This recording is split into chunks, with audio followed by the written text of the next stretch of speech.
పిల్లలు మధ్యాహ్న భోజనం కోసం ప్లేట్లు పట్టుకొని కూర్చున్నారు. కానీ ఆ భోజనం తిన్న తర్వాత ఒక్కొక్కరిగా అస్వస్థతకు గురయ్యారు.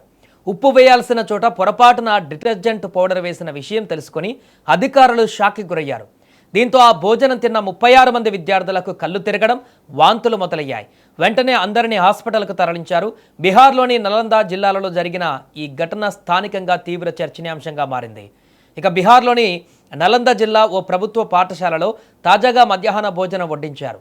అయితే భోజనం వండే సమయంలో సిబ్బంది ఉప్పుకు బదులుగా పొరపాటున డిటర్జెంట్ పౌడర్ కలిపారు. ఈ విషయం తెలియక విద్యార్థులు ఆ భోజనం తిన్నారు. ఇక కొద్దిసేపటికే విద్యార్థులలో ఒక్కొక్కరికి కళ్ళు తిరగడం, వాంతులు కావడం వంటి సమస్యలు మొదలయ్యాయి. అలా ఒకరు కాదు, ఇద్దరు కాదు, ఏకంగా ఒకేసారి 36 మంది విద్యార్థులు అస్వస్థతకు గురి కావడంతో భయాందోళన వాతావరణం నెలకొంది. ఆ టైంలో పాఠశాల సిబ్బందికి ఏం చేయాలో అసలు అర్థం కాలేదు. దీంతో పాఠశాల సిబ్బంది వెంటనే అలర్ట్ అయ్యి వారందరినీ దగ్గరలోని ఆసుపత్రికి తరలించి ట్రీట్మెంట్ అందించారు. ప్రస్తుతం విద్యార్థుల ఆరోగ్య పరిస్థితి నిలకడగా ఉన్నట్లు వైద్యులు వెల్లడించారు. ఇక ఈ ఇష్యూ బయటకు రావడంతో బాధిత విద్యార్థుల తల్లిదండ్రులు పరుగున ఆసుపత్రికి వెళ్ళిపోయారు. అధికారులు కూడా సీరియస్గా స్పందించారు. మధ్యాహ్న భోజనం తయారీలో ఇలాంటి నిర్లక్ష్యం ఎలా జరిగిందనే దానిపైన దర్యాప్తు మొదలుపెట్టారు.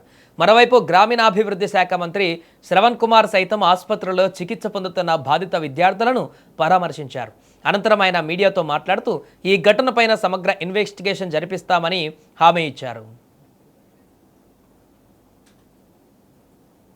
जानकारी मुझे भी प्राप्त हुई है। अभी मैं पटना से आ रहा था तो रास्ते में जानकारी मिली और हमने तत्काल समझा कि इस विषय को समझना चाहिए, जानना चाहिए कि कहाँ बच्चों के साथ क्या हुआ है। तो मध्याह्न भोजन खाने से कुछ प्रॉब्लम हुआ है, उसकी यहाँ पर चिकित्सा हो रही है। कुल 26 बच्चों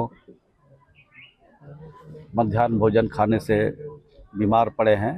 उनका इलाज सिविल सर्जन और यहाँ के चिकित्सक सब लोग मुस्तैदी से कर रहे हैं। अपना बच्चा की तरह जिस तरह से सेवा करते हैं उस तरह से ये लोग सेवा कर रहे हैं। अब बच्चों को कोई परेशानी थोड़ी बहुत तो हुई है, लेकिन अब कोई परेशानी नहीं है, सब लोग ठीक ठाक हैं। और जो और भी ज़रूरत होगी दवाई की इंतज़ाम करके दिला करके सब कुछ ठीक ठाक किया जाएगा। लेकिन जो मध्याह्न भोजन देने वाले एजेंसी है उसके खिलाफ जांच होगी और जांच में जो लोग दोषी पाएंगे उनके खिलाफ सख्त कार्रवाई होगी।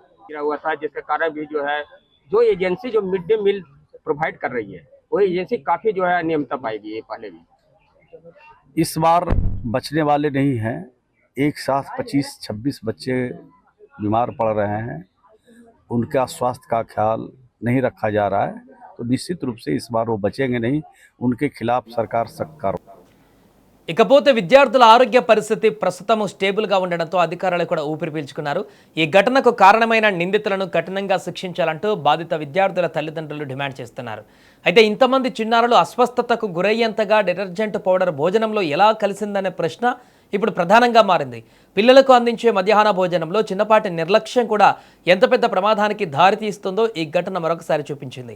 ప్రస్తుతం విద్యార్థుల ఆరోగ్యం నిలకడగా ఉండడం ఊరటనిచ్చే విషయమే అయినా ఇలాంటి ఘటనలు మళ్ళీ జరగకుండా అధికారులు ఎలాంటి చర్యలు తీసుకుంటారన్నది వేచి చూడాలి.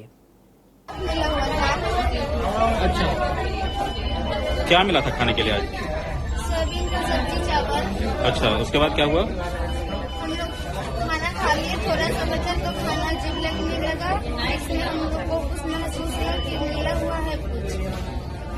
तो टीचर लोग खाना खाए थे उसको पहले? हाँ, खाए थे। उन लोग कुछ नहीं लगा? अच्छा, कितने बच्चे हो स्कूल में अभी?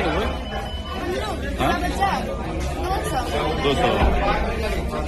और लास्ट नमक खाने रसगुल्ला से रसगुल्ला नमक कम लगा तो रसगुल्ला सिर्फ दे दी।